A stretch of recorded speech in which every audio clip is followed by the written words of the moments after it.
శ్రీ గురుభ్యో నమః. శ్రీ మహాగణాధిపతయే నమః. శ్రీమాత్రే నమః. వేదిక పైన ఉన్న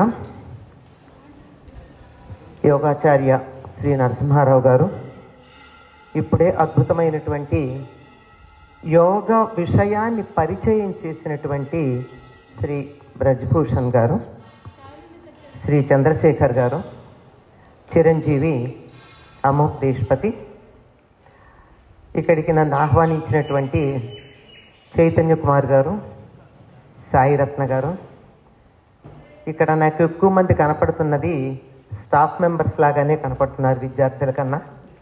ఎదురుగా కూర్చున్నటువంటి యోగ సాధకులందరికీ కూడా హృదయపూర్వక నమస్కారాలు. ఇందాక చెప్పారు నమస్కారం చెయ్యండి అని. ఎందుకు అంటే నమస్కారం అన్నది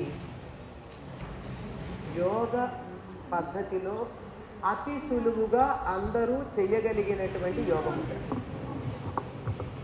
నమస్కారం అన్నింటికన్నా తేలికగా, సులువుగా, చక్కగా అందరూ చేయగలిగినటువంటి యోగ ముద్రలు కూడా చెప్తారు కదా. దీంట్లో మీకంతా ఇక్కడ సాధకులే ఎక్కువ మంది కనపడుతున్నారు కనుక కొన్ని అంశాలు తెలిసే ఉంటాయి. ఇటుపక్క ఇడ నాడి, ఇటుపక్క పింగళ నాడి ఉంటాయి. Right brain, left brain. ఆ రెండింటి యొక్క కోఆర్డినేషన్ తేడా వచ్చినప్పుడే మన ప్రవర్తనలో చాలా అయోమయం కనపడుతూ ఉంటుంది అందరికీను. ఆ రెండు కలిసి ఇడ పింగళల మధ్య ఉండే ప్రత్యేకంగా తనకంటూ ఒక దారి లేకుండానే, నాళం లేకుండానే ప్రవహించే సుషుమ్న వ్యక్తమవుతూ ఉంటుంది. కనుక తప్పనిసరిగా నమస్కారం అందరూ చెయ్యవలసినటువంటిది. ఇది చాలా ప్రధానమైన, తేలికైన, అందరూ చెయ్యదగిన, చెయ్యవలసిన, ఉపయోగపడేటటువంటి యోగముద్ర. ఇక యోగాన్ని గురించి చెప్తూ పతంజలి గురించి చెప్పారు. అష్టాంగ యోగము, యమ, నియమ, ఆసన, ప్రాణాయామ, ప్రత్యాహార, ధ్యాన, సమాధి. ఈ ధ్యానం గురించి మనం ఒక మాట చెప్పుకోవాలి అంటే 1993లో మహేష్ యోగి ఒకసారి 4000 మంది ఉపాధ్యాయులతో ఒక నెల రోజుల పాటు ధ్యానాన్ని నిర్వహించాడు. ఇది జరిగింది వాషింగ్టన్ డీసీలో జరిగింది. 50% నేరాలు తగ్గాయిట. చేసింది 4000 మందే, కానీ సమాజంలో 50% నేరాలు తగ్గాయి.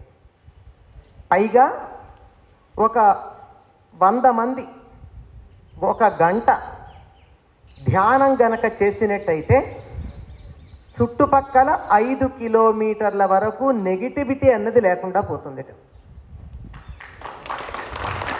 మరి అటువంటి స్థితి రావాలి అంటే ఎంతమంది ఎంత చేస్తే యావత్ ప్రపంచం నెగిటివిటీ లేకుండా, టెర్రరిజం లేకుండా, ఇంట్లోంచి బయటికి వెళ్ళిన వాళ్ళు క్షేమంగా ఇంటికి వస్తారు అనేటటువంటి ధైర్యంతో, విశ్వాసంతో, మనం కూడా తిరిగి ఇంటికి క్షేమంగా వస్తామనేటటువంటి నమ్మకంతో బయటికి వెళ్ళడం జరుగుతుంది. వాళ్ళ ఉదయం మనం విన్నాం.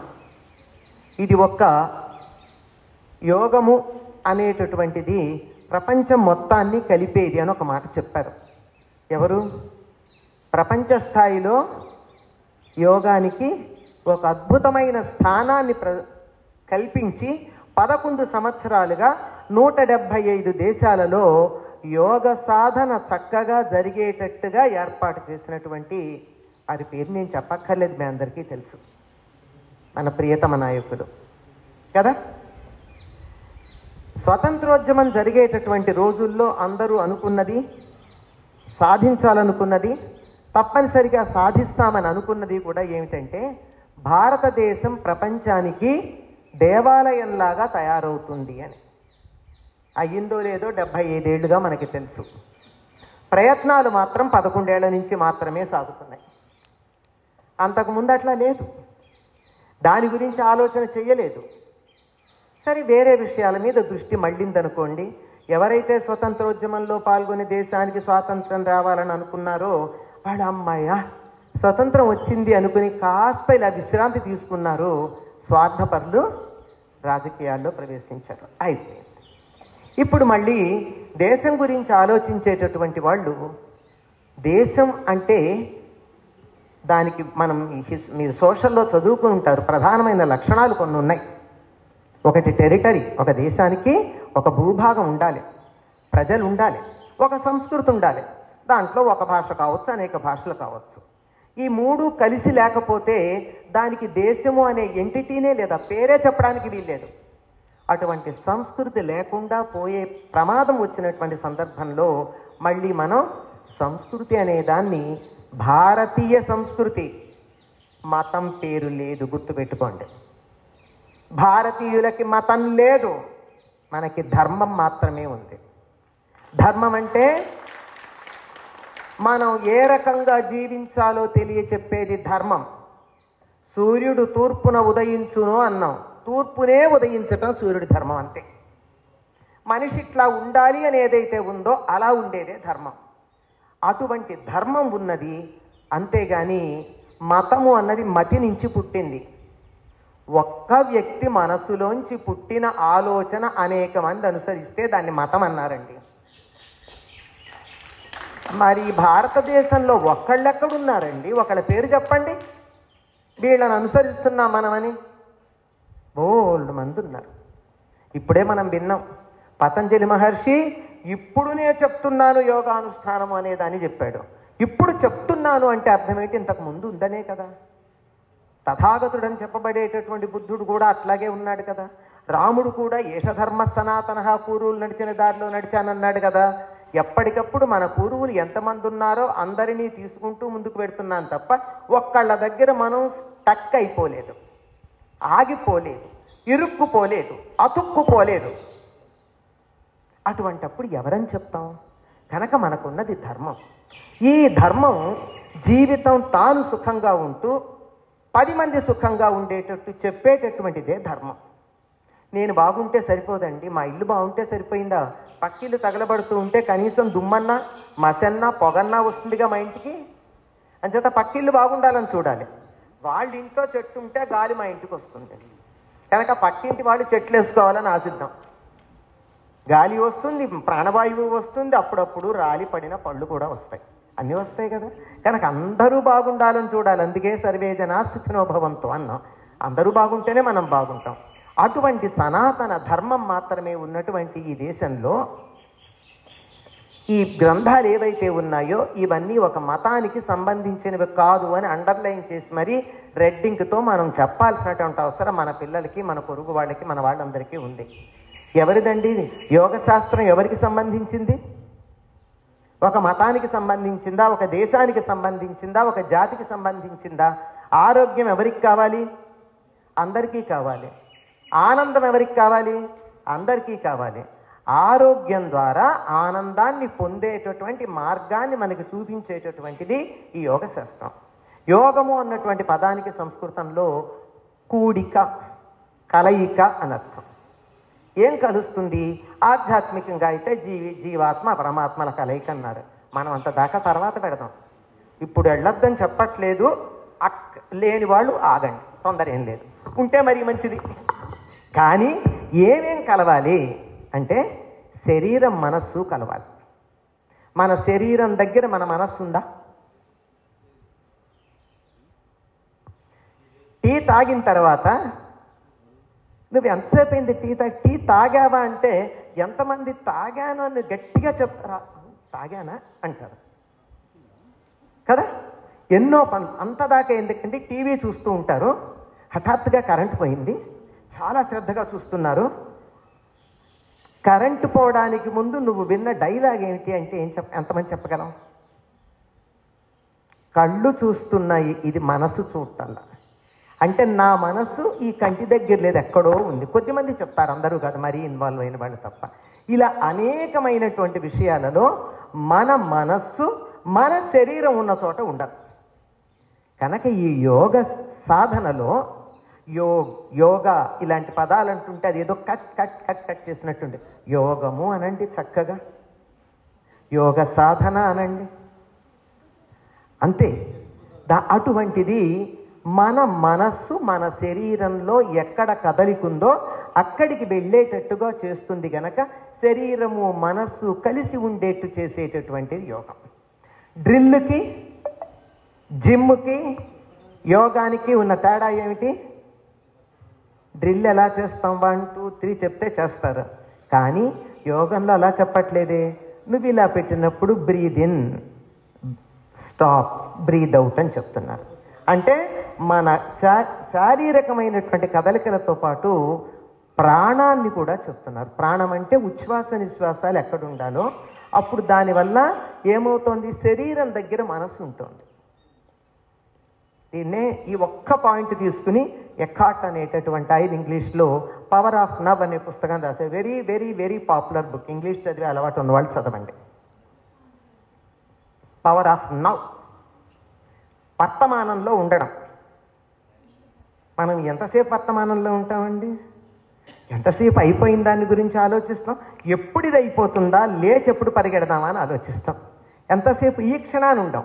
ఈ క్షణాన మనం చేసే పనిలో మనం పూర్తిగా నిమగ్నమైపోయి ఉండేటట్టుగా చేసేటటువంటిది యోగ సాధన. జీవాత్మ పరమాత్మలే కాదు, ఇందులో ఇంకోటి కూడా ఉంది. లౌకికం, పారలౌకికం, ఆధ్యాత్మికం, ఈ రెండింటి యొక్క కలయిక కూడా యోగ సాధనలో ఉంది. లౌకికం అంటే ఆరోగ్యం ఉంటుంది, ఆరోగ్యం ఉంటే మనకు కావాల్సినవన్నీ సాధించుకుంటాం. పారలౌకికం అంటే ఇక్కడ ఆనందంగా ఉంటే, ఆనందంగా ఉన్నప్పుడు మనం అన్నీ మంచి పనులే చేస్తామండి.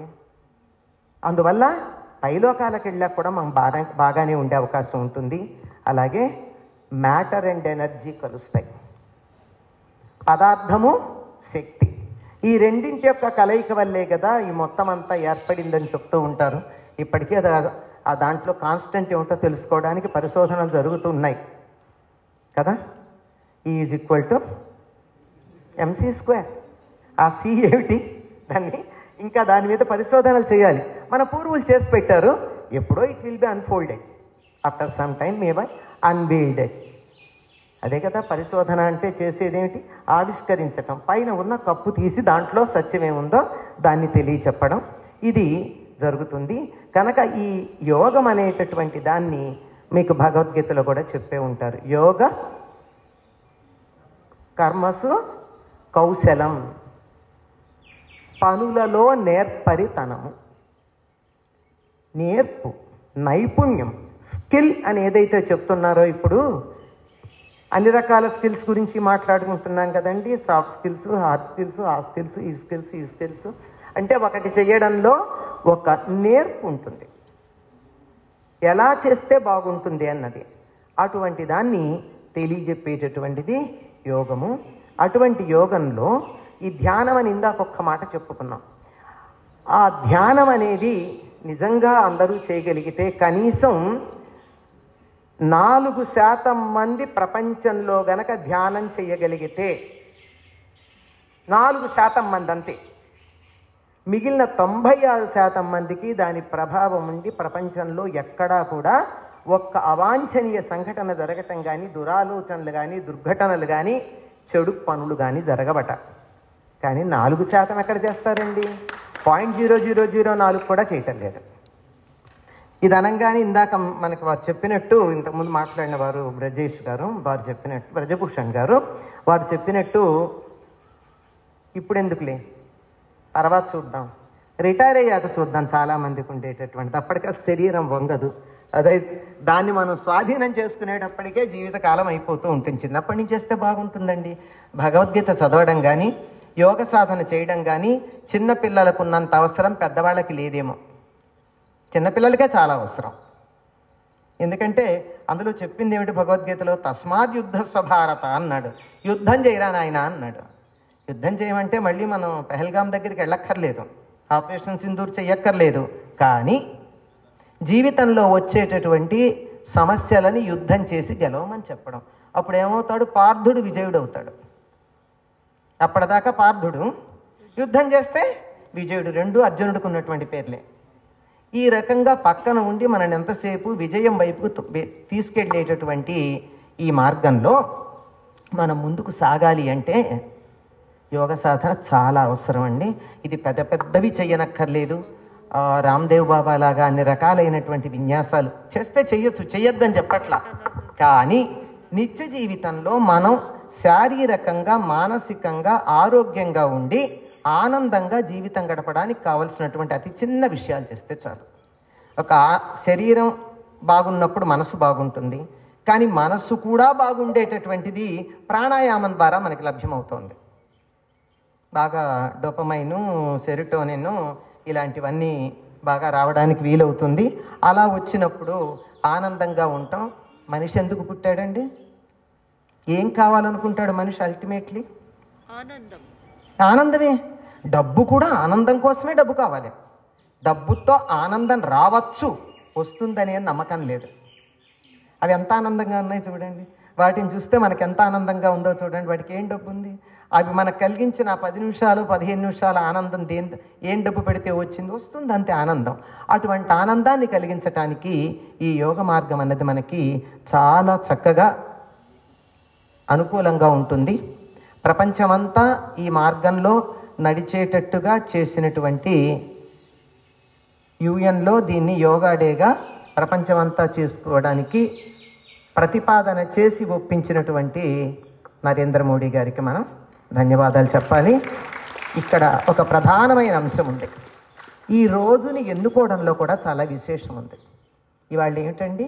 జూన్ 21. సంవత్సరంలో 4 కార్డినల్ పాయింట్స్ ఉంటాయి. ఒకటి సోలిస్టిస్, అంటే 2 పగలు రాత్రి సమానంగా ఉండేవి. సెప్టెంబర్ 22, మార్చి 23 అనుకుంటా. అలాగే longest day and longest night ఉండేవి. లాంగెస్ట్ డే ఉండేది జూన్ 21, లాంగెస్ట్ నైట్ ఉండేటటువంటిది డిసెంబర్ 22. డిసెంబర్ 22ను మనం దీర్ఘతమసుడు అంటాం. దీర్ఘతమసుడు అంటే లాంగెస్ట్ చీకటి, అంతే కదా? తమస్సు అంటే చీకటి. అత్యధికంగా చీకటి భూగోళం మీద ఉండే రోజు డిసెంబర్ 22. అత్యధికంగా వెలుగు భూగోళానికి ఉండేటటువంటి రోజు జూన్ 21. ఏమిటి, ఎందుకు ఉంటుంది ఈరోజు ఎక్కువ పగలు ఎందుకు ఉంటుంది అంటే భూమి సూర్యుడికి దగ్గరగా ఉంటుంది. సూర్యుడు ఆత్మకారకుడు, భూమి శరీరం. ఈ శరీరం ఆత్మకి దగ్గరగా ఉన్నప్పుడు మనకి ఆత్మ బలోపేతం అవుతుంది. అందుకని ఇవాళ చేసే పని ఏదైనా చాలా చక్కగా తొందరగా మనని ఆధ్యాత్మిక మార్గంలో పైకి తీసుకెళ్ళడానికి సహకరిస్తుంది. మరి ఈ రోజుని ఎన్నుకున్నందుకు కూడా మనం ధన్యవాదాలు చెప్పాలా అక్కర్లేదా? ఎటువంటి రోజుని ఎన్నుకున్నారండి? డిసెంబర్ 22 ఎన్నుకున్నట్టయితే దీనికి పూర్తిగా వ్యతిరేకమైనటువంటి ఫలితాలు ఉంటుండేవి. చాలా దగ్గరగా ఉండేది. ఇవాళ ఈ ఒక్కరోజు మాత్రమే సూర్యుడికి అతి సమీపంలో ఉంటుంది భూగోళం. అందుకని సూర్యశక్తి భూమి మీద ప్రసరిస్తుంది. భూమి శరీరం కనుక మన ఆత్మ కూడా చక్కగా వెలుగొందేటటువంటి కాలం. అటువంటి చక్కనైన ఈ రోజున ప్రపంచవ్యాప్తంగా యోగ దినోత్సవాన్ని జరుపుకుంటున్న అందరికీ కూడా మనం అభినందనలు తెలియచెబుతూ ఇటువంటి మంచి కార్యక్రమం ఏర్పాటు చేసినటువంటి అరోరా విశ్వవిద్యాలయం వారికి కూడా మనం ధన్యవాదాలు చెప్తాం. భారతదేశం విశ్వగురువుగా ఒక అడుగు ముందుకు వేస్తోంది అనడానికి, అనేక అడుగులు వేసేసింది అనడానికి ఇది ప్రబల నిదర్శనం. కనుక మనందరం కూడా గర్వంగా ఆనందంగా ఈ యోగ దినోత్సవాన్ని జరుపుకుందాం. ధన్యవాదాలు. స్వస్తి.